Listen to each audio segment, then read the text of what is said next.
어떻게 할까요? 제가 먼저 호스트를 하면서 제가 하나하나씩 설명을 드리면서 할까요? 어떻게 할까요? 네, 제가 일단 네네. 발표. 아니, 예, 저 누군지는 소개시켜줘야 되니까. 제가 저희 누군지. 예 예, 그래서, 저희 학생 이 저희 학생이 우리 송다정 학생, 그다음에 한유진 학생, 이소림 학생, 우리 석사 학위 중이고요. 네네네. 한길이 학생은 이제 석사 마치고 연구원으로 네네네. 이제 일하고 있고, 세바 학생은 박사학위 들어와서 같이 하고 있습니다. 아, 지금 저희 쪽은, 저에 대해서 얘기는 안 했죠. 그, 저는 의용공학과에 있고요. 의용공학과에 있고요. 지금 있는 학생이 지금 지도하는 생물학 쪽은, 의생물학 쪽은 36대 지도하는데 여기 있는 조성현 학생하고, 그 다음에 고은별 학생 전부 다 지금 학생 연구원들이고, 한 명 더 있긴 있는데, 지금 아직 그 비행기 연착이 돼서 제대로 못 들어와가지고 이번에는 참석을 못 할 것 같습니다.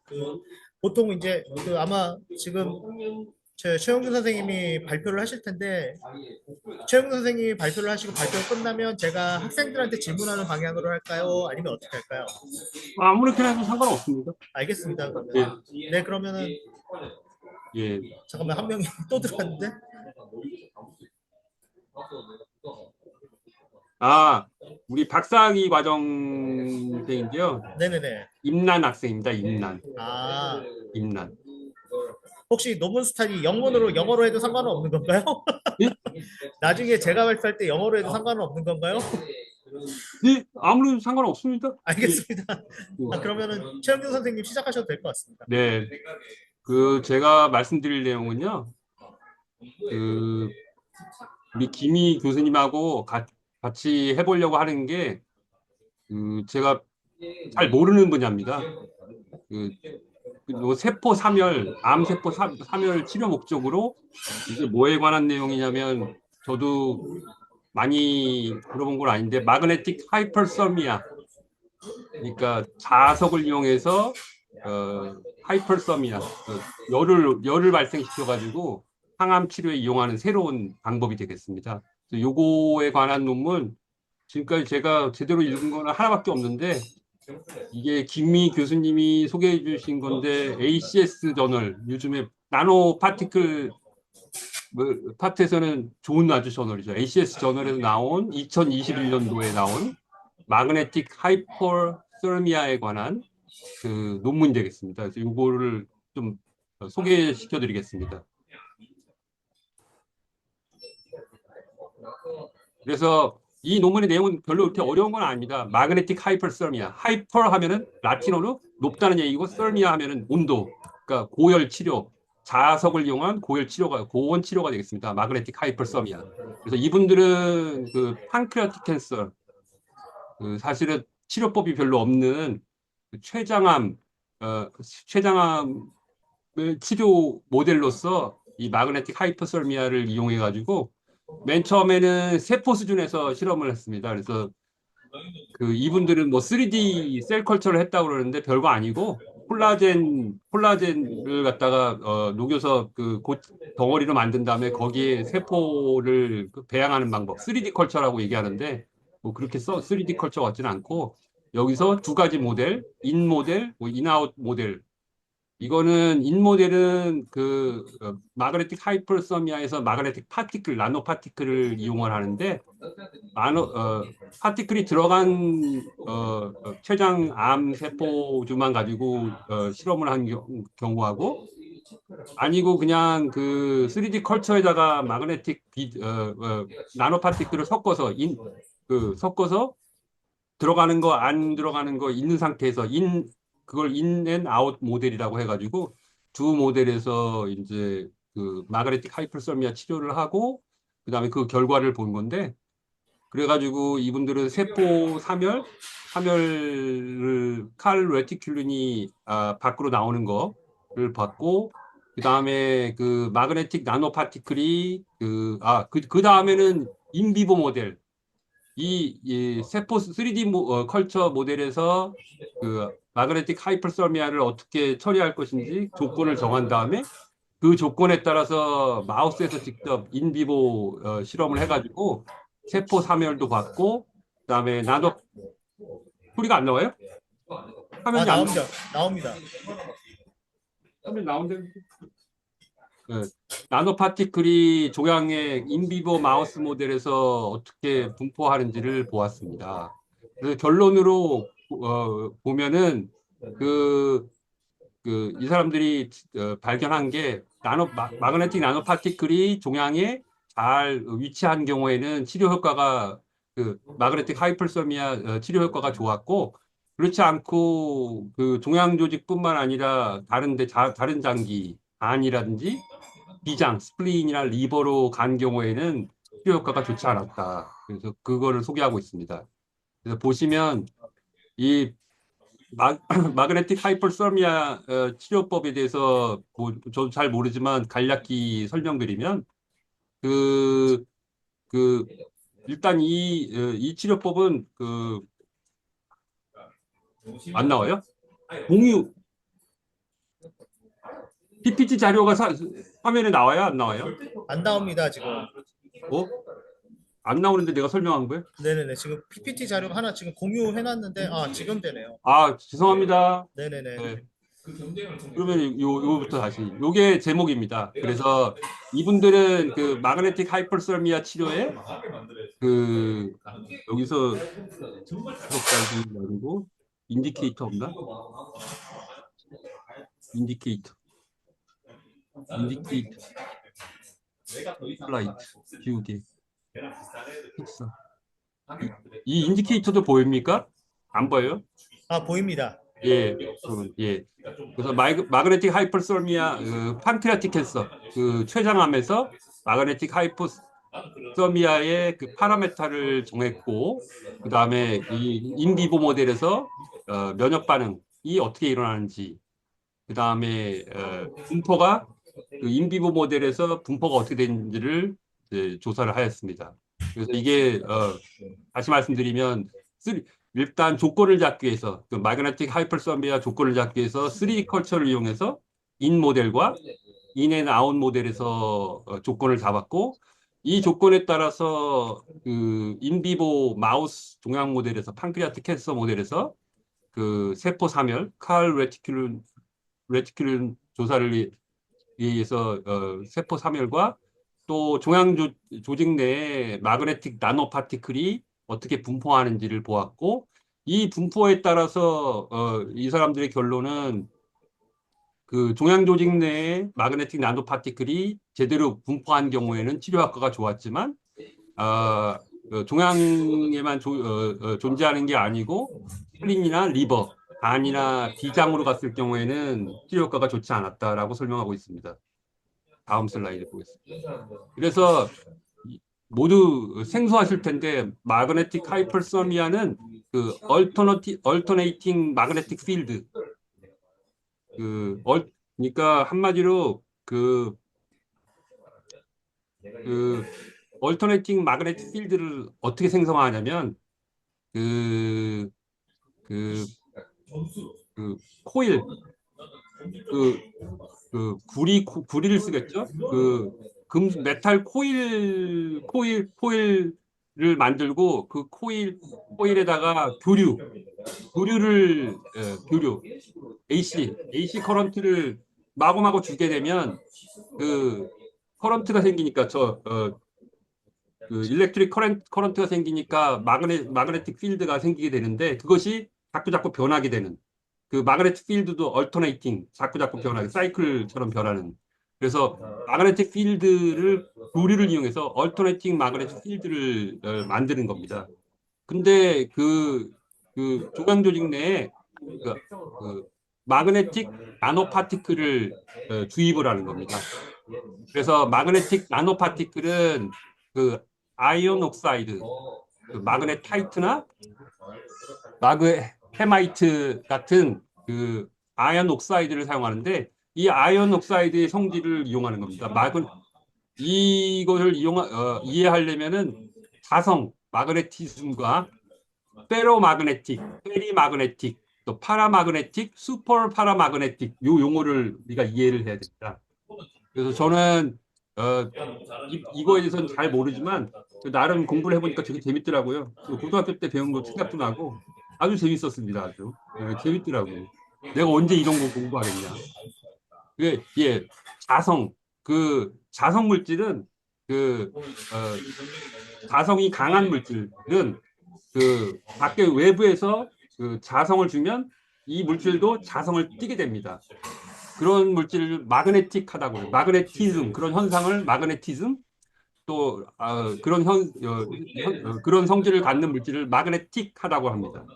그래서 마그네틱한 성질을 갖는 물질들은 중에 대표적인 게 아연 옥사이드, 산화철인데 산화철은 이가의 페러스 아이온하고 페릭 아이온에 하고 탄소의 연결체로 되어 있는데 이 그래서 이가 철이 존재하는 경우 페로마그네틱 또는 삼가 플러스 3 페릭 아이온이 존재하는 거 페리마그네틱이라고 하는데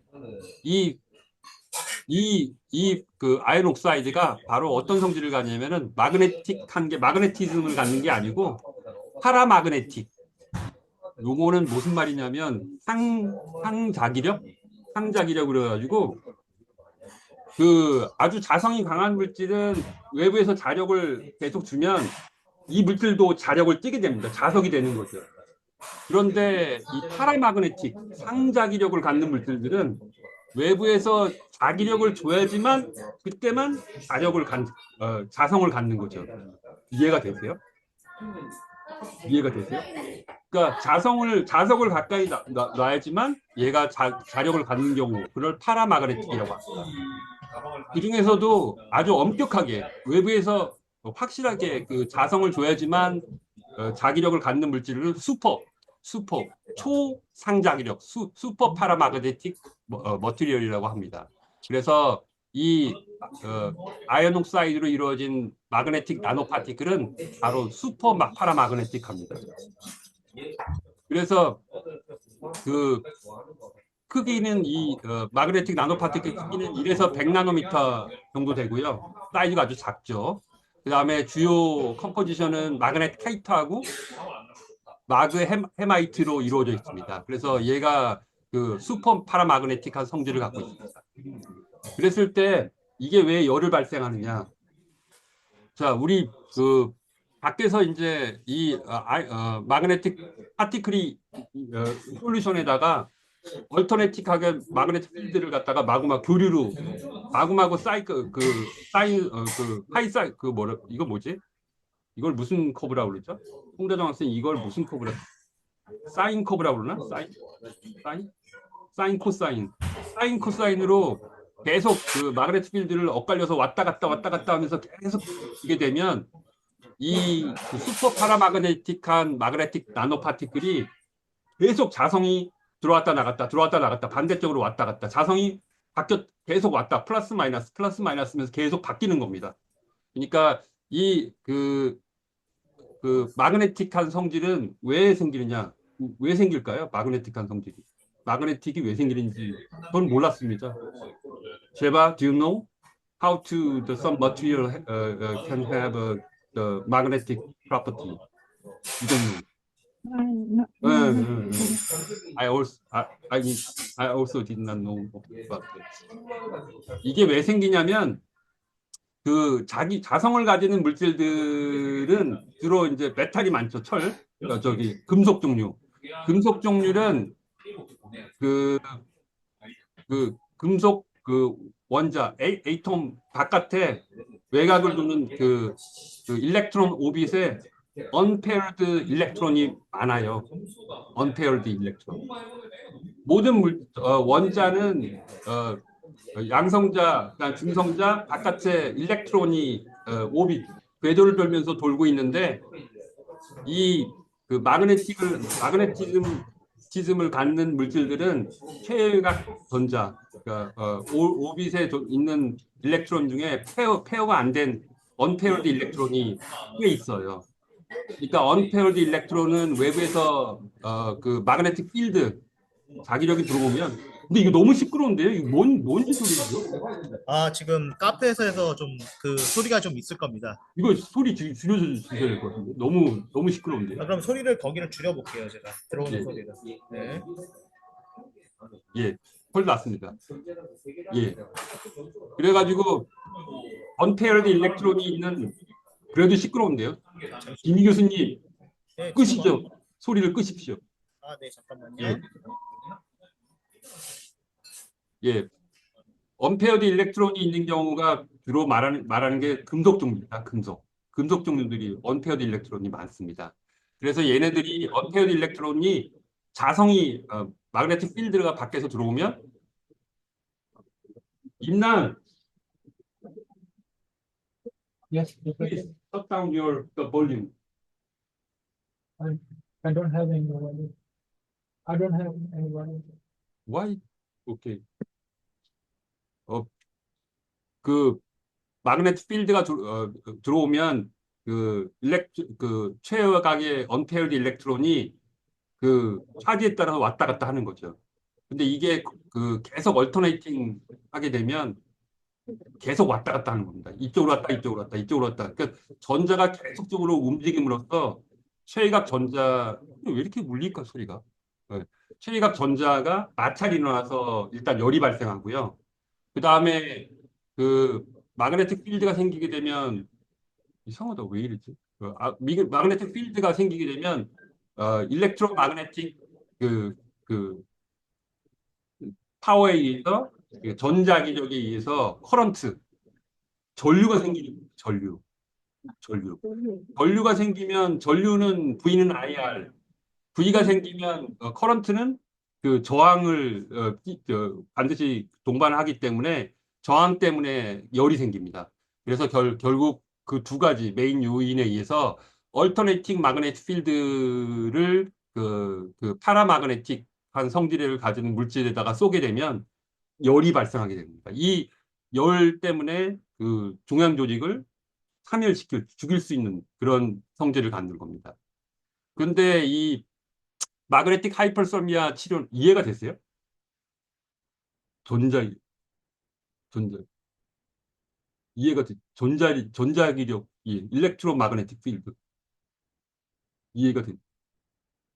난 요즘에 유튜브를 많이 봐가지고 계속 물리 유튜버가 나오다 보니까 관심을 갖게 되는데 하여튼 그 아인슈타인이 통합한 게 그거잖아. 통합 이론이 그거잖아요. 그 뉴턴의 역학하고 전자기력까지는 이 사람이 짬뽕을 시켰잖아요. 예, 아닌가? 짬뽕 못 시켰나? 하여튼 전자기력은 우리 어, 만물을 지배하는 그 힘 중에 하나입니다. 예, 악력 그다음에 중력, 그다음에 전자기력, 그다음에 그 전자의 미세한 움직임. 이 네 가지를 그가 우리가 우리 세상에 존재하는 네 가지 맞습니까? 김희 교수님? 그래서 이 네 가지 힘이 모든 세상의 현상을 지배한답니다. 그 중에 하나가 일렉트로마그네틱 필드, 그 전자기력입니다. 이건 전자기력에 관한 얘기인데, 그래서 마그네틱 하이퍼서미아는 얼터네이팅 마그네틱 필드에 의해서 그 전류가 흐름으로써 저항에 의해서 열이 발생하고 또 자꾸 그 마그네틱 필드가 바뀜으로써 언페어드 일렉트론이 왔다 갔다 하면서 마찰이 생기면서 열이 발생합니다. 그래서 두 가지 요인에 의해서 열이 발생해서 우리가 이것을 가진 이것을 투입한 조향을 치료할 수 있는 건데요. 근데 이 마그네틱 하이퍼소미아의 문제점을 이 사람들이 설명을 하고 있습니다. 첫째, 그 아이온 옥사이드 마그네틱 나노 파티클을 IV 혈관으로 주사했을 경우에는 이게 종양으로 가는 확률이 거의 없답니다. 1% 내외로 들어가게 된다는 그런 단점이 있고요.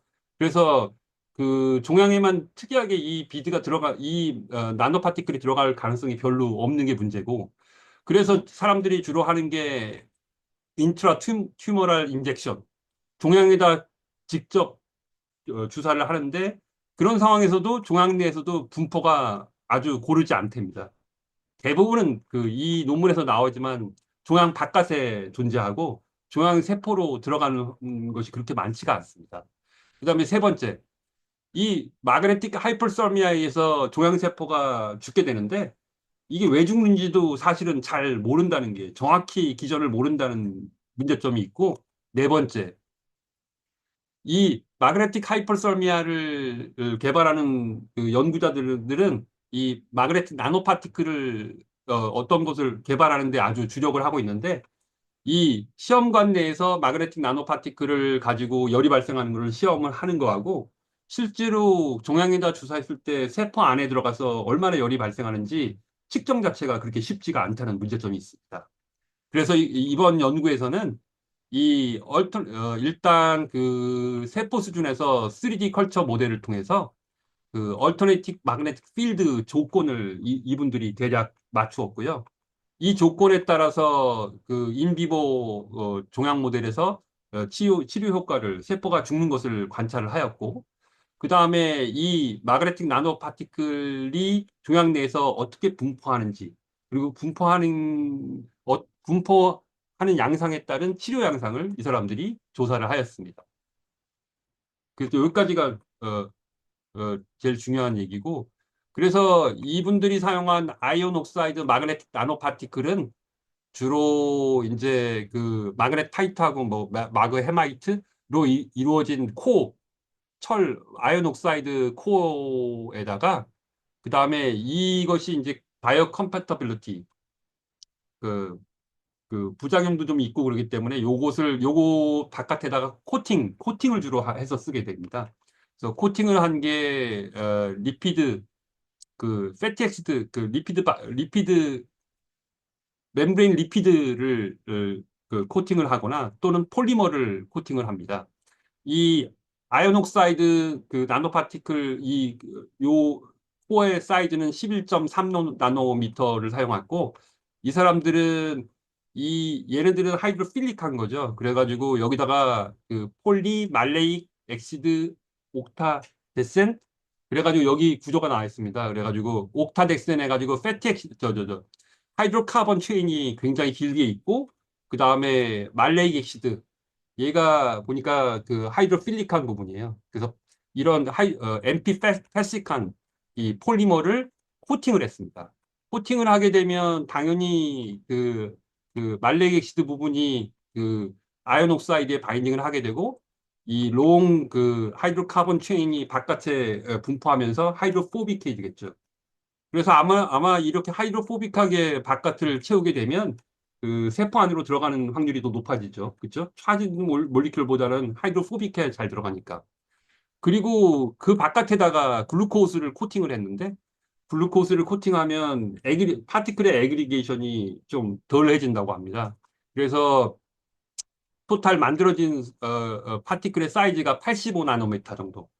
근데 실제로 이 나노 파티클을 개발하는 사람들은 이 그 폴리머나 라이포솜 코팅을 할 때 이 안에다가 그 뭐 진 세라피 하는 그 유전자 같은 걸 집어넣는다거나 단백질을 집어넣거나 아니면 케모세라피틱 항암 약을 집어넣는다거나 또 바깥은 좀 더 그 펑셔널라이제이션 저기 타겟팅 원하는 세포에 더 잘 들어가기 위해서 타겟팅하는 그 뭐 이런 게 주로 안티바디 아니겠습니까? 안티바디를 코팅해서 쓰는데 이분들은 그냥 아이온 옥사이드에다가 이 폴리머 코팅을 하고 그 다음에 그 나노파티클을 검출하기 위해서 플로런스를 나타내는 플로로4 함라 얘가 이제 그 EGFP 그 그린 플로런스 레벨의 그 플로런스 프로테인을 코팅을 하고 그다음 바깥에 글루코스를 넣어줬습니다.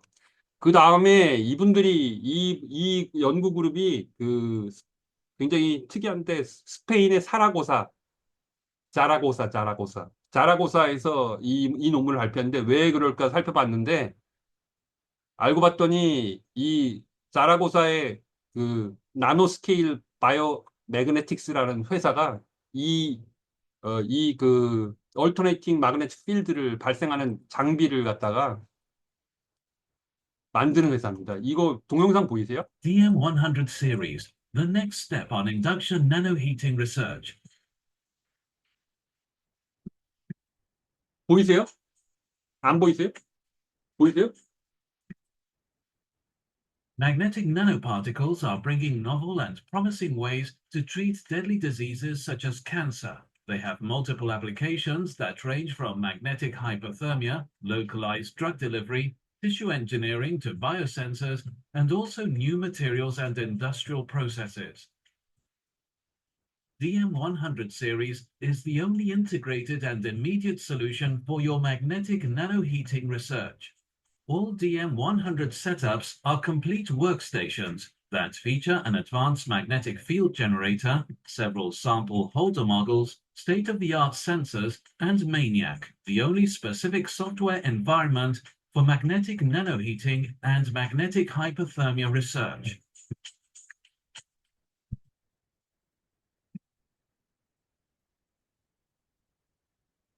Due to its precise field generator and sensor probes, DM100 dramatically widens the range of validity of your experimental results.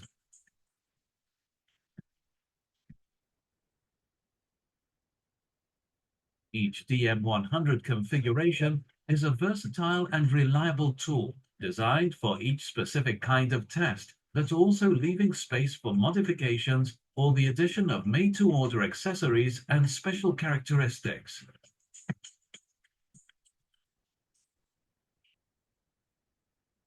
NB's unique embedded software, MANIAC, helps you program and controls your experiments, records the measured data, 예, 여기까지 설명드릴게요. 그래서 이분들이 이 회사가 바로 사라고사에 있더라고요. 그러니까 이 논문이 사라고사 그룹에서 할 수밖에 없었던 것 같고, 그래서 이분들은 제가 소개해드린 그, 유튜브는 DM100 시리즈인데 이분들은 DM3라고 좀 낮은 버전을 사용했고, 그 다음에 인비보 스터디를 위해서는 이 아까 보여드린 거는 나노 파티클을 이렇게 저기 튜브에다 넣고선 온도 측정하고 뭐 저기 마그네틱 얼터네이팅 마그네틱 필드를 주는 그런 장비인데, 이 쥐에다 쥐에 실험을 할 때는 이 사람들이 쥐에다가 어댑테이션 하는 그런 도구 어세소리를 또 팔더라고요. 그래서 이분들을 그래서 했던 것 같고, 그래서 이제 논문을 설명 다 끝났어요. 논문은 사실상 그렇게 저기 별로 없어요. 그래서 일단 3D 모델 컬처에서 그, 마그네틱 필드, 얼터네이팅 마그네틱 필드 조건을 이 사람들이 결정을 했습니다. 그래서 두 가지 모델, 인 모델, 인 앤 아웃 모델. 인 모델은 뭐냐면 이 판크레아틱 캔서셀을 컬처를 한 다음에 여기다가 그 마그네틱 나노 파티클을 넣어주고 24시간 후에 그 세포만 그 세포만 딱 워실에서 분리한 다음에 그 다음에 콜라겐 베이스 콜라겐 3D 콜라겐에다가 이렇게 넣어줘서 믹스드 해가지고 3D 컬처를 한 거고, 인앤아웃 모델은 그 콜라겐 그 매트릭스에 컬처되고 있는 판크레아틱 캔서 셀에다가 다이렉트하게 그 나노 파티클을 넣어줘서 실험하는 겁니다. 뭐 거창하게 인 모델, 인앤아웃 모델 했는데 뭐 별로 특별한 건 없습니다. 그래서 그 24시간 동안 그 마그네틱 나노 파티클을 주고 업테이크가 일어나게 한 다음에 그 다음에 위에다가 이제 그 얼터네이팅 마그네틱 필드 AMF를 주었습니다. 그래서 조건을 1, 2, 3. 여기 보시면 이건 교류로 얼터네이팅 마그네틱 필드니까 프리퀀시가 주파수가 존재하고 그 다음에 커런트가 존재합니다. 그래서 보시면 그 첫 번째 AMF1 조건은 프리퀀시는 낮게, 그 다음에 커런트는 높게 한 컨디션. 2는 프리퀀시를 아주 높게 하고 대신 커런트를 낮게. AMF3 조건은 커런트도 프리퀀시도 중간, 그 다음에 커런트 중간. 요 세 가지 조건에서 이제 했는데요. 이 조건을 30분간 처리합니다. 마그네틱 필드를 30분간 준 다음에 24시간 후에 세포가 얼마나 죽었는지 뭐 이런 거를 관찰을 한 겁니다. 그래서 결과를 보시면 여기 C번에서 보시면 보시면 A부터 볼까요? A번은 A의 그림은 아래 위는 인 모델에서 마그네틱 나노 파티클이 세포 안에 여기 보면은 분홍색으로 나오죠. 분홍색으로 들어가는 게 보이고 그리고 이 들어간 것을 플로우 사이토미터로 측정해서 들어갔다. 확실히 인 모델이니까 많이 들어갔네요. 그 다음에 인에 나온 모델에서는 같이 3D 컬처에서 섞었으니까 여기 보시면 섞었을 때 그 들어가 있는 세포가 빨간색으로 플로우 사이토미터에서 빨간색으로 그렇게 많지 않네요. 자, 이런 다음에 그 마그네틱 필드를 1, 2, 3, 세 가지 조건으로 주고 그 세 가지 조건을 주면서 이 1번에서는 세포 안에 얼마나 들어가 있는지 플로우 사이토미터를 측정한 겁니다. 보시면 이 사람들이 굉장히 강조하고 싶었다는 게 이건데 보시면 인 모델에서는 그, 1, 2, 3 조건으로 그 마그네틱 필드를 주거나 안 주거나 들어가 있는 세포 안에 들어가 있는 마그네틱 파티클의 그 숫자가 뭐 플로우 사이토메트리에서 민 플로우 인텐시티로 하거나 아니면 퍼센트 포지티브 셀로 하거나 별 변화가 없는데 인앤아웃 모델에서 보면 그 플로우스 인텐시티로 측정을 했을 때 그 마그네틱 필드를 줌에 따라서 밖에서 줌에 따라서 세포 안으로 들어가는 그 마그네틱 나노 파티클 숫자가 늘어난다. 그러니까 왜 이분들이 주장하고 싶은 것은 그 우리 그 마그네틱 나노 파티클을 딱 주었을 때는 잘 안 들어가는데 외부에서 마그네틱 필드를 확 주게 되면 조건에 따라서 세포 안으로 많이 들어간다는 것을 엄청나게 강조하고 싶어 합니다. 근데 그 결과는 그렇게 확실하지 않은데 어쨌든 이 마그네틱 나노 파티클을 주었을 때 세포 안에도 들어가고 그다음에 외부에서 마그네틱 필드로 얼터네틱 마그네틱 필드를 주었을 때 조건만 맞으면 세포 안에 더 들어간다라고 얘기를 하고 있습니다. 두 번째, 이번에는 세포 안에 들어갔으니까 이제 세포 사멸을 측정을 해야 되겠죠. 그래서 세포 사멸은 이게 에이포프토시스 때 이게 옛날부터 많이 쓰던 방법인데 이 세포에서 아넥신 5하고 PI, 프로피디움 아이오다이드 스테이닝을 해서 플로우 사이토미터로 측정을 했습니다. 그래서 아넥신 5 싱글 파지티브 프랙션 이게 여기 요 화살표 보이세요? 예.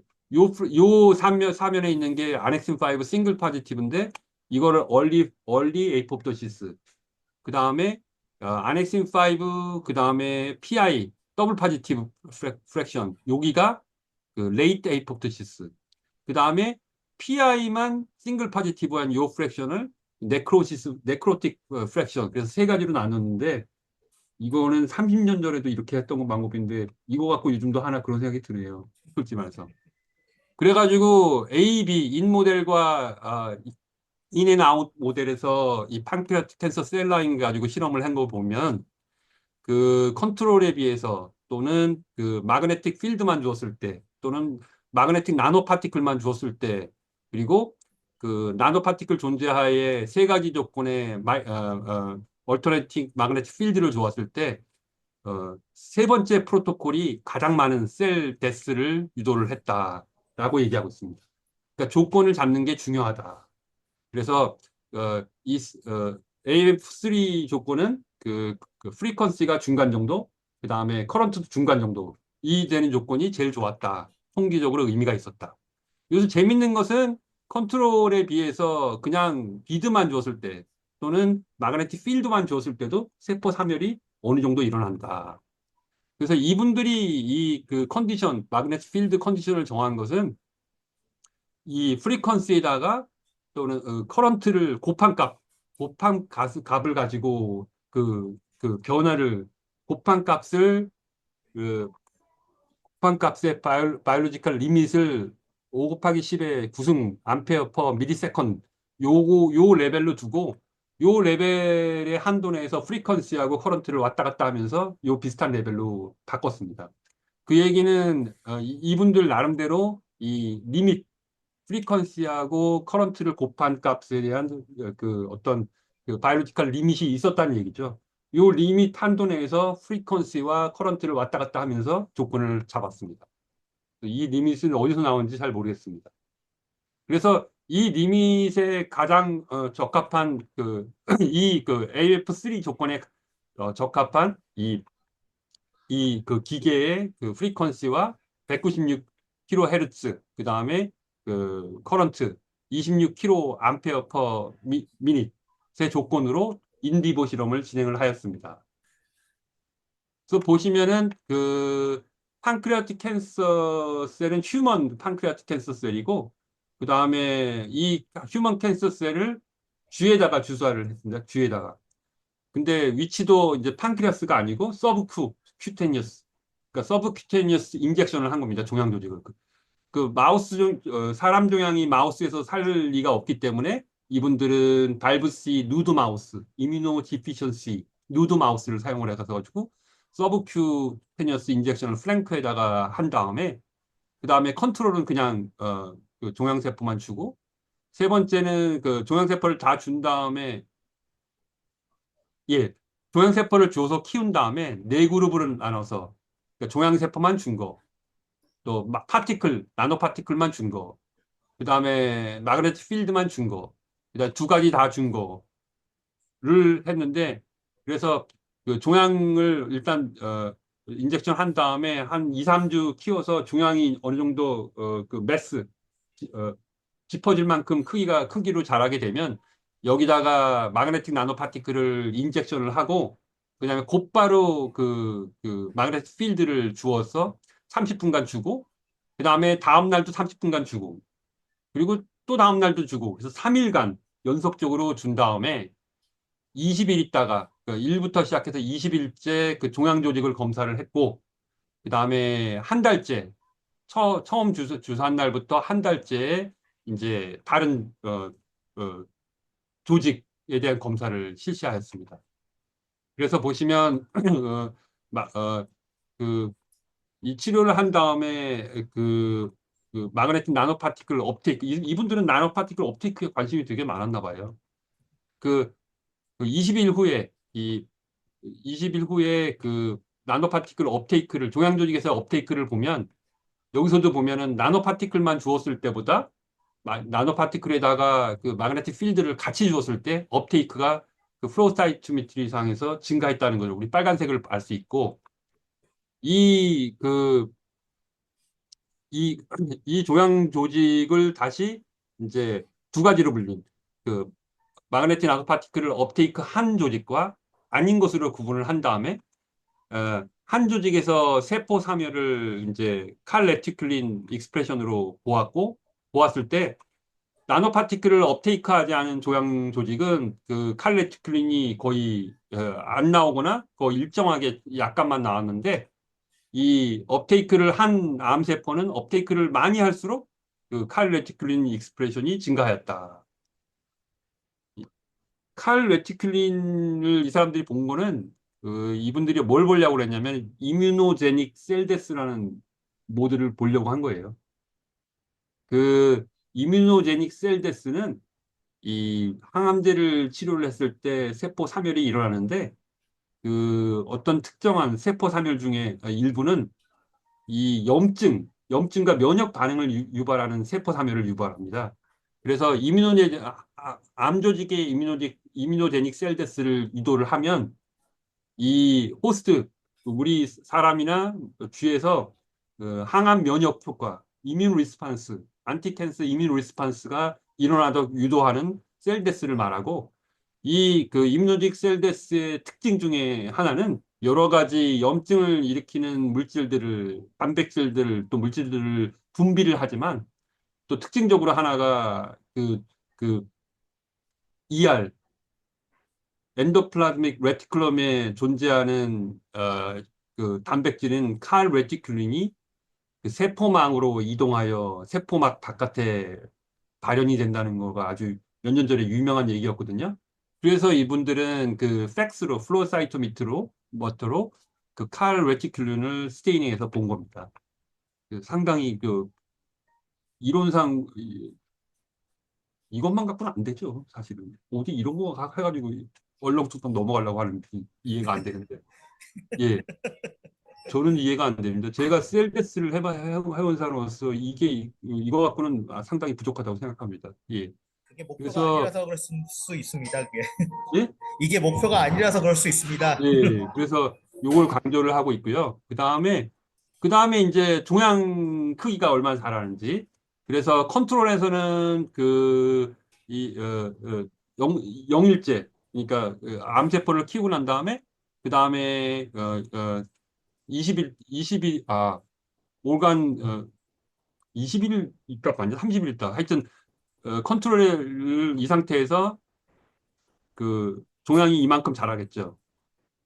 그리고 그 마그네틱 필드만 줬을 때는 종양이 컨트롤하고 비슷하게 계속 크겠죠. 하지만 나노 파티클만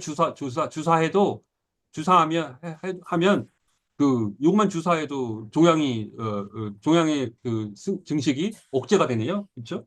이게 사실 놀라운데 마그네틱 필드를 안 주고 파티클만 주사를 해도 종양 조직이 증식이 종양 조직이 억제가 되고 그리고 나노 파티클에다가 마그네틱 필드를 같이 주게 되면 역시 종양 조직의 성장이 억제가 되는데 사실은 통계학적으로 보면 파티클만 준 거하고 아닌 거하고 그렇게 차이가 많이 나지 않잖아요. 그래서 이분들은 또 꼼수를 또 썼더라고요. 그래서 이 마그네틱 필드하고 파티클을 같이 준 이 차이가 별로 안 나니까 요것을 두 그룹으로 나뉘었습니다. 그러니까 서브그룹 A와 서브그룹 B. 서브그룹 B는 거의 종양 증식이 완전히 억제된 그룹이고, 서브그룹 A는 증식이 억제가 좀 덜한 그룹으로 나뉘어서 이제 이 차이가 왜 그런지를 보았습니다. 그리고 이건 이미노 히스토케미스트리 한 건데요.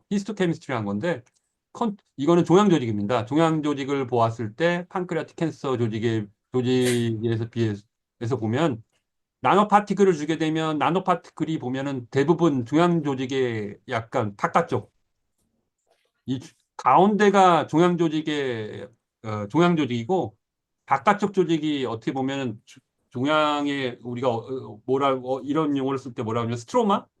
그러니까 종양 세포는 아닌데 종양 조직과 함께 존재하는 그런 조직을 우리가 스트로마라고 하는데 여기에는 뭐 여러 가지가 있죠. 암 세포는 아니지만 종양 조직이 근처에 존재하는 익스트라셀룰라 매트릭스.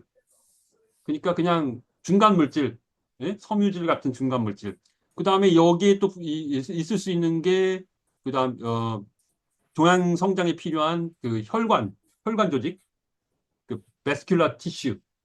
근데 역시 종양 조직이니까 굉장히 임머튜어한, 굉장히 원시적인 혈관 조직이 있을 수 있겠고. 그래서 그다음에 스트로마 지역으로 면역 세포들이 다 왔다 갔다 하거든요. 그랬을 때 보면 파란색으로 나타난 나노파티클의 분포를 보면 대부분 바깥에 분포를 하고 있습니다. 나노파티클만 주게 되면. 그런데 이분들이 주장하는 거는 나노파티클에다가 마그네틱 필드를 갖추게 주게 되면 종양 조직으로 이 마그네틱 파티클들이 파랗게 들어가고 이 파랗게 들어간 주변으로 종양세포의 사멸된 종양세포 조직이 관찰된다라고 주장을 하고 있습니다. 그래서 사멸된 조직을 보면 파티클만 주었을 때보다 마그네틱 필드를 같이 주었을 때 세포 사멸이 증가를 했고 그리고 서브그룹 A보다는 서브그룹 B 종양 조직이 제일 적었던 B가 더 많이 죽었다고 얘기를 하고 있습니다. 그렇다면 서브그룹 A와 서브그룹 B의 차이점은 무엇일까? 이거를 좀 잘한 것 같아요. 그랬을 때 서브그룹 A는 잘 안 죽는, 같이 치료를 했는데도 잘 안 죽는 경우와 서브그룹 B는 성장이 완전히 억제된 경우를 종양과 또 간으로 나눠서 실험을 했는데 거기서 이제 나노 파티클이 얼마나 있는지를 측정을 했습니다. 그래서 보면은 종양 조직 내 파티클 양을 우리가 자성을 관찰을 해보면 서브그룹 A는 안 죽었던 그룹이잖아요. 얘네들은 역시 종양 조직 내에 그 파티클이 별로 없다는, 그렇게 없었죠. 하지만 서브그룹 B, 종양 성장이 아주 억제가 잘 된 경우에는 종양 조직 내에 파티클이 측정을 해보니까 아주 많았어요. 그러면은 그 종양 조직 외에 그 리버, 왜냐면 우리가 그 혈류를 통해서 뭘 주사를 우리 몸에 하다 보면 이런 파티클 같은 게 가장 많이 가는 조직이 리버예요, 리버. 간으로 잘 갑니다. 간에는 상당히 많은 그 파고사이트들이 존재하기 때문에 간하고 스플린이 제일 많이 갑니다. 그래서 간으로 이 사람들이 얘가 그 종양 조직에서 나와가지고 간으로 갔을 가능성을 가지고 간에 측정을 했는데, 보시면 예후가 좋지 않은 서브그룹 A 같은 경우에는 간에 많이 갔다는 거죠. 그 잘 죽는 서브그룹 B의 경우에는 간으로 거의 안 갔습니다. 그러니까 이 나노 파티클이 종양 조직이 위에 딴 쪽으로 많이 가는 경우에는 치료 효과가 상대적으로 떨어진다라고 얘기를 하고 있는데, 이거는 뭐 누구나 생각할 수 있는 거고 뭐 그렇게 어려운 얘기는 아닌 것 같습니다. 그래서 C는 이거를 또 측정을 이분들이 하신 겁니다. 보면은 스플린이라든지 리버에 잘 죽는 성장이 억제되지 않는 경우에는 많이 갔다. 그룹 A 경우. 하지만 성장이 억제된 B그룹은 리버나 스플린에 잘 안 갔다. 스키는 뭐 별 차이 없다. 예. 그리고 B그룹은 성장이 억제됐는데 종양 조직에 많더라라고 얘기를 하고 있습니다. 이게 답니다. 그래서 이, 이 논문에 이분들은 이제 보시면 지금까지 보시면은 데이터가 그렇게 깨끗하지가 않잖아요. 그러니까 아주 많은 내용을 구구절절하게 방어에 집중을 했습니다. 이 논문은 구구절절하게 다 쓰잘데없는 얘기죠. 예? 결과로 얘기하는 거죠. 그랬을 때 이분들의 결론을 요약을 하면, 이분들은 3D 모델로 세포를 컬처해서 실제로 인비보 시스템에 적합한 옵티멀한 그 AMF 얼터너티브 마그네틱 필드 컨디션을 결정을 했다라고 이제 얘기를 하고 있는데, 이제 3D 모델이 그 판크리아틱 캔서에서 중요했던 이유는 다른 암에 비해서 일단 판크리아틱 캔서가 치료가 아시겠지만 극악무도한 암 중에 하나고요. 판크리아틱 캔서가. 그리고 또 조직학적으로는 어떤 특징이 있냐면, 판크리아틱 캔서가 암세포보다는 스트로마, 암세포는 별로 없고 암세포를 서포팅하는 주변 조직들이 상당히 많은 두꺼운 조직, 굉장히 그런 암이거든요. 그러니까 뭔 치료를 해도 어떤 치료 효과를 다이렉트하게 보기가 힘들죠. 암에 직접적으로 잘 안 들어가니까.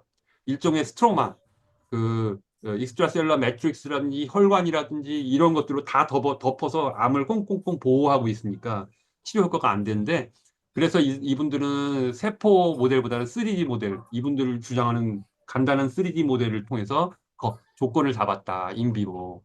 그 다음에 역시 문제점으로 지속되는 게, 이 나노파티클이 그 종양 조직으로 분포가 그렇게 일정하지 않다. 대부분은 바깥에 존재한다. 종양에다가 직접 인트라 튜머럴 인젝션을 했음에도 불구하고. 그 다음에 치료를 이분들이 이제 가장 이 논문에서 증명하고 싶은 거는, 잘 안 들어가는데 그 마그네틱 하이퍼서미아 치료를 하게 되면 아주 많이 들어간다. 들어가는 게 훨씬 더 높아진다. 따라서 이 마그네틱 하이퍼서미아 치료, 그러니까 얼터너티브 마그네틱 필드를 이용을 하게 되면 들어가는 이유가 익스트라셀러 매트릭스, 스트로마 부분을 이분들이 손상을 시켜서 이 파티클이 들어간다고 가정을 했을 때, 이 마그네틱 하이퍼서미아와 우리가 흔히 사용하는 케모세라피, 항암 치료법을 병행할 경우에는 더 좋은 효과를 기대할 수 있다. 희망사항이다. 그리고 치료 효과가 좋은 그룹과 안 좋은 효과를 나눴을 때, 안 좋은 효과를 보이는 그룹은 역시 같은 얘기지만 종양 조직 말고 다른 조직으로 나노 파티클이 다 도망갔더라. 이것이 결론입니다. 그래서 내용은 그렇게 뭐 특별한 건 없고 그냥 예, 네, 교수님 수고하셨습니다. 학생들한테 질문하기 전에 제가 한번 여쭤보고 싶은 게, 네, 제가 데이터를 봤을 때는 무슨 생각을 들었냐면, 얘네들이 했을 때 AMF 컨디션하고 그다음에 나노 파티클 같이 했을 때, 지금 보니까 예. 나머지는 네크로가 적게 일어나고 같이 트리트했을 때 네크로 대신 에이팝토시스가 더 많이 일어난 걸로 해서 염증이 덜 일어난 것처럼 제가 보이거든요. 만약에 최종적으로 한다 그러면. 네, 그 데이터를 보면 밑에 C하고 D 데이터를 보면요. 아, 근데 이 실험 방법 자체가 네. 이게 한 50년 전에 나온 얘기고 뭔 놈이 이런 걸로 아직도 하고 있는지 난 이해가 안 돼. 그래서 지금 봤을 때는 얘네들이 만들고 싶어 하는 데이터는 예. 지금 보면 얘기하고 싶은 게 제가 생각할 땐 이래요. 나노 파티클 썼을 때 아마 사이토톡시스티 관련해서 패스웨이를 많이 일으켜서 오히려 염증 반응이 덜 일어나서 같이 하면 낫겠다라고 저는 보이거든요. 이 데이터가. 걔네들 주장하고 싶은 건 그런 것 같이 보여요. 저는. 제 예. 말이 좀 그런가요? 아니, 그거 맞는 것 같습니다. 네, 그래서 그렇게 하는데, 이거 보면서 저희 데이터 보면서 이것도 애들이 어큐트한 걸 안 하고 전부 다 크로닉하게 해가지고 전부 다 암세포에 들어가게 그렇게 했네요. 지금 데이터만 보면은.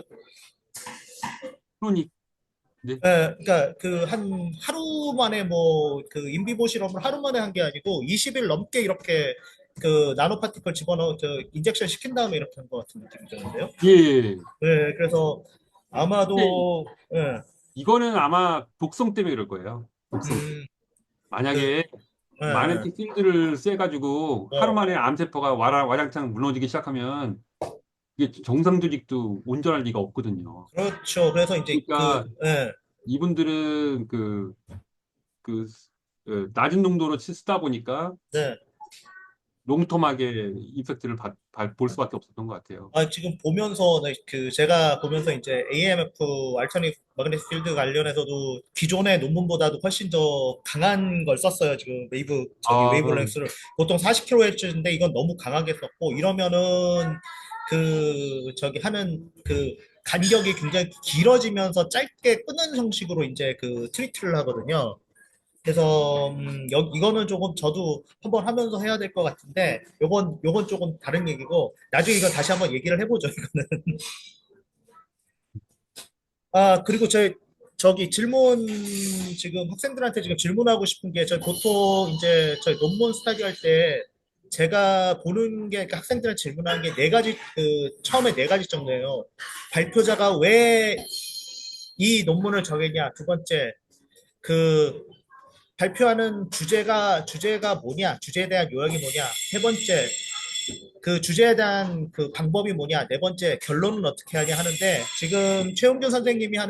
지금 제가 드렸죠. 최용준 선생님이 보는 결론하고 저랑 보는 결론이 조금 다를 수 있어요. 그게, 보통 이제 연구자에 따라서 약간씩 틀리면서 데이터에 대한 분석을 틀린데, 제가 보통 처음에 물어보는 게, 여기서 가장 핵심 데이터는 어떤 거냐, 그리고 핵심 데이터가 왜 결론에 중요하냐, 이렇게 제가 질문을 많이 해요. 그래서 지금 제가 다 질문을 못할 것 같으니까 혹시 여기에 대해서 답변하실 수 있는 분 계시면은 답변을 해주시고 아니면 제가 임의적으로 할 수도 있어요. 그렇게 하는데 그 저기 계신 쉐바나 임란 같은 경우는 한국어로 해야 되나요? 아니면 영어로 해야 되나요? 어, 음, 영어로. okay, Sheba, if you want to summarize the whole journal data, you can do as English. I can translate it for other people. Okay? Even inland. Okay? Okay, thank you. Okay. 제가 얘기했지만 영어로 해도 제가 해석은 번역은 할 테니까 혹시 여기에 대해서 답변하실 분, 안 하면 제가 임의적으로 해도 상관없겠죠? 잠깐. 자, 그러면 저희 쪽 저기 성현 학생, 네.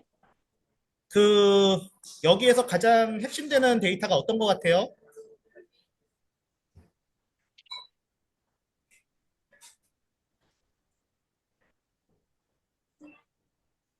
내가 보기에는 이 논문은 무슨 핵심 데이터라고 할 게 별로 없는데.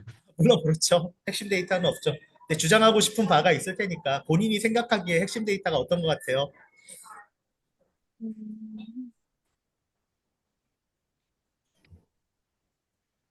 그 전에 그 핵심 데이터 전에 뭘 보고 싶어요? 이 논문에서 보고 싶은 게 뭐예요? 아주 간단하게. 효과가 있는지, 그러니까 뭐에 대한 효과가 있는지. 치료 효과가 있는지, 그러니까 치료 효과가 있는데 뭐를 어떤 치료 기기를 상대로 뭐를 했을 때 어떤 치료 효과가 있다. 그거를 극화 원칙에서 한번 설명을 해주세요. 어떤 도구를 썼어요?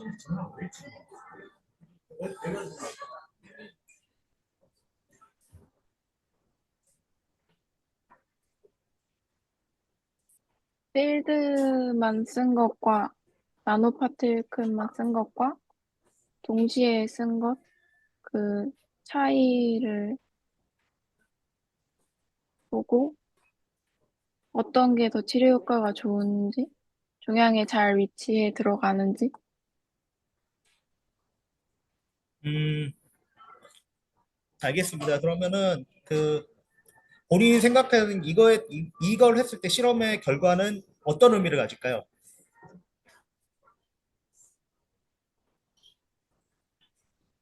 필드와 나노파티클을 같이 사용하는 것이 더 종양에 잘 위치한다? 치료 효과가 좋다? 네, 알겠습니다. 자, 그러면은 그 혹시 면역학 잘 배우셨죠? 본인들. 배우긴 배웠지. 네, 그 한번 저기 그 아주대 쪽에서 한번 이거 한번 답변해 주실 수 있는 방법 그 분 계신가요? 지금 그 그림에 보시면 AMP3하고 나노 파티클 두 개, 세 개 그가 있는데 이 아까 보면 나노 마테리오만 봐도 이제 효과가 있을 것이다라고 했는데 이러면 네크로시스 저기 나노 파티클이 네크로시스 쪽에 들어가는 걸까요? 아니면 역할이 그 사이토톡식 관련해서 더 이뮤한 셀에 관련해서 그 파스웨이를 해서 에이팝토시스를 일으키는 걸로 들어갈까요? 거의 다 답변할 수 있을 분. 제가 지정을 할까요? 그, 그 보이니까 지금 한규리 학생이 있는데 그 답변하실 수 있나요?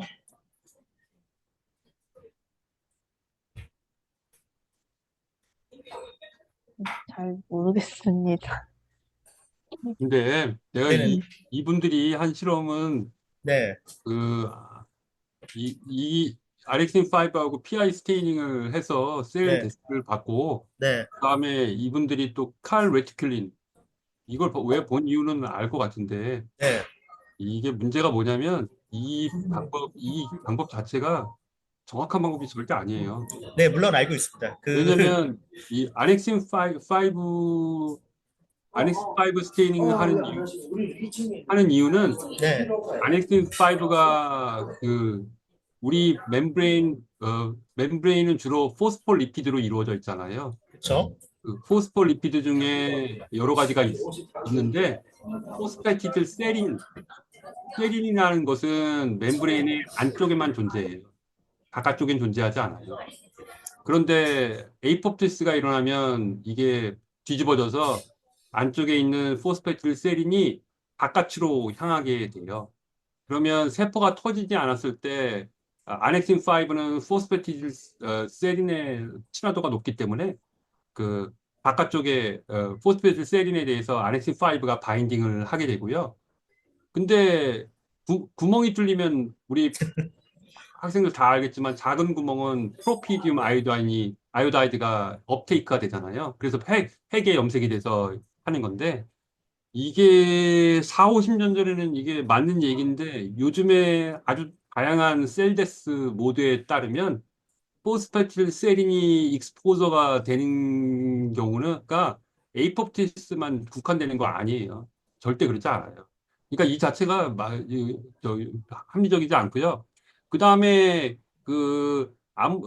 포스파틸 더블 포지티브가 레이드 에이포프티스로 구분을 했는데 상식적으로 세포막에 구멍이 뚫리면 아넥신5가 세포 안으로 들어와서 안쪽에 있는 포스파틸 세린도 염색을 할 수 있기 때문에 이 더블 포지티브 프랙션을 레이트 에이포프티스라고 하고 아넥신 5 싱글 포지티브를 얼리 에이포프티스, PI 싱글 포지티브를 그 네크로시스라고 정의한 것은 50년 전 얘기예요.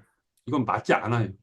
그 그러니까 다음에 네네네. 이뮤노제닉 셀데스 이런 에이포프토시스가 일어나는 과정 중에 특이하게도 댐프 데인저 어소시에이트 몰리큘러 패턴이라고 해서 세포 안의 물질을 분비를 하면서 초반에 칼 레티큘린이 세포막 ER 멤브레인이 밖으로 나와서 칼 레티큘린이 염색이 되는데요.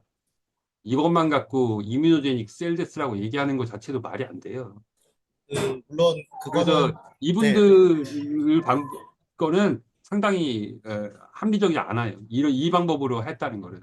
아마 합리, 제 생각에는 이분들이 이쪽에는 그냥 하고 사실은 그 아까 얘기했지만 나노 파티클하고 그다음에 이제 그 말 자성 관련해서 이거를 주로 보려고 한 것 같아요. 제가 그렇죠. 이 논문의 사실 제일 중요한 내용은 제일 중요한 거는 뭐냐면 이 나노 파티클이 세포 안에 엄청 안 들어가는데 마그네틱 얼터네이팅 마그네틱 필드를 쏘게 되면 얘가 이 파티클하고 마그네틱 필드가 짬뽕이 돼가지고 간단한 익스트라셀러 매트릭스를 뚫고서 세포 안으로 들어간다는 결과를 그걸 아마 제목으로 쓰고 싶었을 거예요. 그러니까 그러니까 아마 제가 보기에는 아까 말씀드렸지만 제가 처음에 그 논문 많이 읽었을 때 이제 매크로 쪽에 더 많아서 인플레메이션을 많이 일으키는 방향으로 될 거라고 많이 생각을 했는데 이거 보고도 제가 좀 의아했던 게 이 자체만으로도 이제 그 셀 사이토 톡시시티 일으킬 수 있다는 자체만으로 조금 제가 의아해한 부분이 좀 있거든요. 이 부분 보면서 네, 음 어떤 점이 위험하신지. 그러니까 그 나노 파티클 있으면서 그쪽에서 그 이뮤언셀 액티베이션이 가능한지에 대한 거를 저도 애매해서 이렇게 대량으로 했을 때 아, 그게 인 액티베이션이 가능한지 그게 조금 저도 지금 이게 지금 좀 이해가 안 되는 부분 중에 하나여서 어, 그럼 이 논문 갖고는 얘기할 수 없죠. 왜냐면 그렇죠. 예. 만약에 어, 이뮨 셀 리스판스가 어떻게 되는지 조사를 하고 싶다면 이분들은 제노그래프트 모델을 이용했잖아요. 네. 제노그래프트가 뭔지 아세요, 학생들? 제노그래프트. 제노그래프트는 세포를 동물에다 주는데 다른 종자의 세포를 주는 거예요. 제노그래프트. 그러니까 보통 그 이종교배 할 때 이종교배 해가지고 보통 그렇죠. 그러니까 보통 그러니까 예. 제노그래프트 자체는 면역 반응 때문에 절대 리젝션, 그러니까 완전히 절대 될 수가 없어요. 그러니까 이분들은 누드 마우스, 이뮤노 디피션시, T셀이 없는 마우스에다 했기 때문에 이뮨 리스판스를 보려고 했으면 모델을 다른 걸로 했어야 돼요. 그럴 때는 신제닉 신제닉 그래프트 모델, 그러니까 발브C 마우스를 쓴다면 발브C 오리진의 종양 모델에서 이걸 테스트했으면 충분히 되는데요. 그것도 예 발브C 모델에서 하여튼 그 종자에서 발생하는 암을 가지고 했어야 돼요. 신제닉 네. 그래프트 모델, 신제닉 마우스 모델에서 갖고 그러니까 해야 뭐 신제닉 마우스 모델은 호모로거스 마우스 모델이라고 하는데 보통 같이 하면서 그 인브리딩을 계속 지속적으로 하면서 비슷비슷하게 나오게 한 다음에 거기서 발생시키는 암을 가지고 다시 트랜스플란테이션해서 하는 방식으로 많이 해요. 그래서 이제 그런 경우는 계속 이제 하면서 이제 비슷한 저 피노타입 가지고 있는 그 마이스 가지고 계속 하면서 이제 그거를 그렇게 해가지고 막 뭐 백크라스 뭐 이렇게 해가지고 하는데 보통 그렇게 많이 쓰지 아니면 보통 누드 마우스 많이 쓰고요. 네. 근데 누드 마우스는 네, 우리 진호. 네, 교수님이 네. 이뮨 리스판스를 보고 싶다고 하셨잖아요. 그쵸, 근데 그쵸. 안 나타나요. 없어요. 나타날 수가 없어요. 이 모델가. 그러니까 보여줄 그렇겠죠. 수 있는 게 이거예요. 그래서 우리 만약에 포티언 브레스트 캔서 모델을 갖고 하게 되면 발브스에다가 하게 되면 그때는 이뮨 리스판스를 볼 수 있어요. 근데 문제는 포티언 브레스트 캔서 모델 자체가 콜드 튜머에 콜드 튜머라고 하면은 무슨 말이냐면 면역 반응 자체가 잘 안 일어나는 종양이에요. 그래서 만약에 포티언 마우스 모델 갖고 이런 치료를 했을 때 면역 반응이 잘 일어났다 그러면은 대단한 거예요, 대단한 거. 원래 잘 안 일어나요. 이놈의 저기 포티언 브레스트는 굉장히 종양세포밖에 안 나타나고 그거에 비해서 또 지금 우리가 값싸게 해볼 수 있는 게 B16 이번엔 네. 까만 블랙 식스 마우스에다가 B16 멜리그넌트 멜라노마 흑색종 네. 모델을 쓸 수 있는데 그건 좀 나은가? 그건 좀 나은데 그것도 역시 면역 반응 일으키는 거 보는 게 그렇게 쉽지는 않아요. 그러니까 근데 지금 좀 그 논문 보면서 지금 이분들이 원래 이 전공이 아니신 분들이 지금 계속 이걸 억지로 하는 것 같기도 하고 사실은 지금 트리트먼트 타임도 조금 제가 보기엔 좀 이상한 것 같아가지고 사실은 다음에 아마 다음 주 논문 발표는 제가 진행을 하긴 할 텐데 그 관련에 맞춰가지고 제가 논문을 선정해가지고 하려고 해요. 이거 네. 가지고는 조금 이해가 좀 쉽지가 않을 것 같아서 그리고 논문 자체가 그 기법에 주로를 했지 동물 실험에 대한 지식이 별로 없어서 다음 주에 제가 논문을 준비할 텐데 그럼 거기에 맞춰서 한번 제가 준비하는 걸로 해보겠습니다. 그러면. 근데 논문 실험은 별로 어렵지 않아요. 이건 아, 진짜 그렇죠. 간단해요. 그렇죠. 이게 실험은 그런데 말 그대로 하는 매니플레이션이 별로 잘 안 돼서. 이건 예, 네. 네, 그러니까 뭐 저 같은 경우는 학생들한테 이제 될 수 있으면 좀 더 이해하기 쉽게 좀 지금 내용을 보강하려는 논문으로 다음 주에 발표하려고 그러니까. 네. 네네네. 혹시 질문하실 사항 있나요? 임남, do you have any question?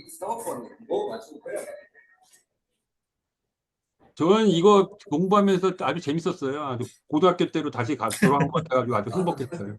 알겠습니다. 언페어드 일렉트론이 뭔지 알려고 한참 공부했고요. 네네네. 그다음에 여기 주기율표도 다시 봐. 임남, do you know the periodic table? 네네네. Sheba, do you remember the periodic table? 음, 전자 계산했어요, 앉아가지고.